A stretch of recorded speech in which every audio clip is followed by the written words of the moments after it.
A preguiça trabalha 18 horas por dia, sempre pendura das árvores e de costas para o chão. Seus braços são tão fortes que ela pode passar vários dias nessa posição. Mesmo em sono profundo, nunca cai o braço das suas poderosas garras. O peixe geralmente de noite os peixes vão descansar no fundo das águas, onde ficam cobertos. Alguns até afundam na areia, como eles ficam de olhos abertos neles.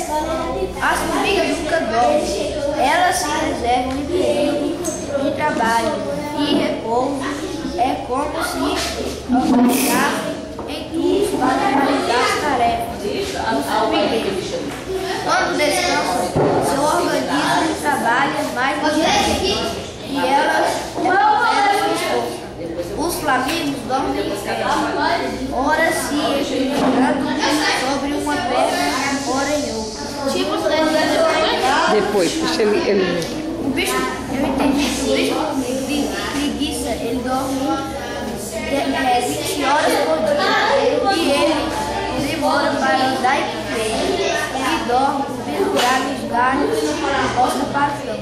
Eu entendi que o peixe, quando chega à noite, ele dorme no fundo das águas e alguns chegam a afunda na areia. Como eles dormem em cálculos, eles dormem só na areia.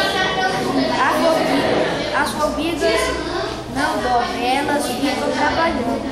As formigas da uva, aquelas que compram folha para levar o flamingo dorme em pé, equilibrando sua